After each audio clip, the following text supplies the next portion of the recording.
I'm Teresa Brittain of Brittain Beads, and I'm going to show you how to make a simple glass bead.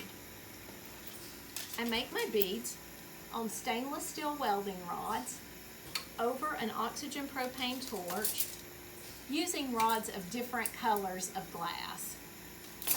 The bead I'm making today is going to have a cobalt blue base with white dots.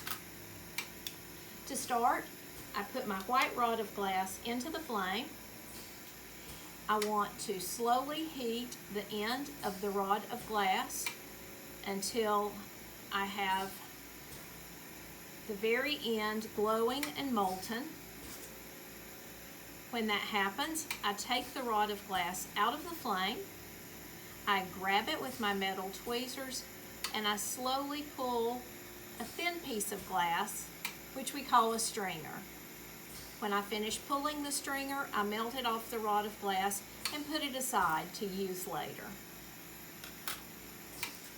Next, I take the rod of cobalt glass, which is the color I'm going to use for the base bead. I slowly heat the end of the cobalt rod,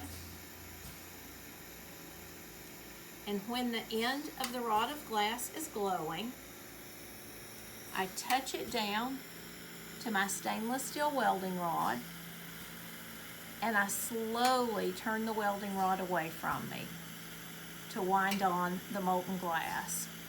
The size of the bead depends on the amount of glass I use.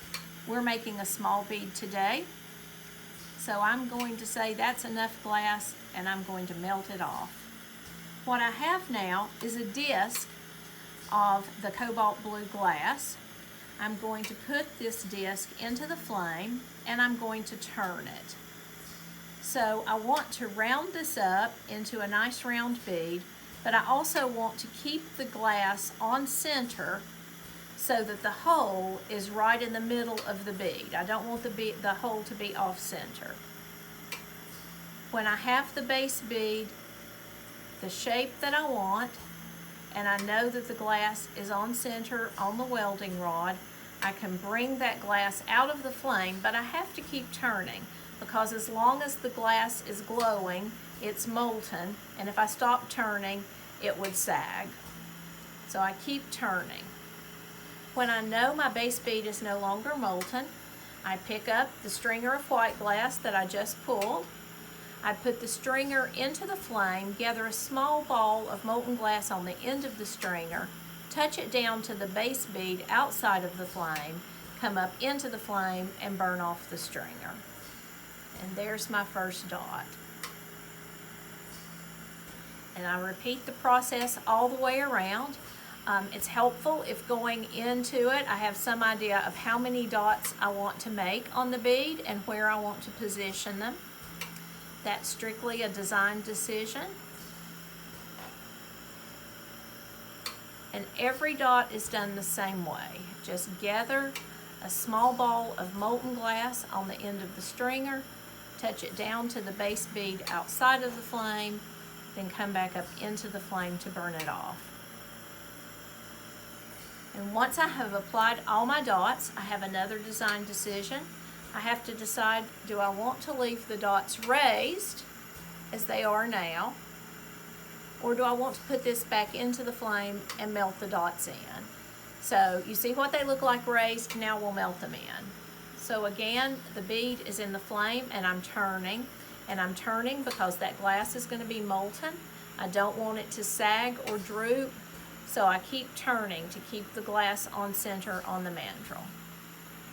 And I keep turning and I keep turning. And what I want now is to make sure that all the dots are melted in evenly and that the glass is back to its round shape. When I'm happy that that has happened, I can remove the bead from the flame, but again, I keep turning because the glass is molten. And I keep turning and I keep turning. When I know that the glass is no longer molten, that it's stable, I can put this into a 960-degree kiln for a process known as annealing, which is a slow cooling process.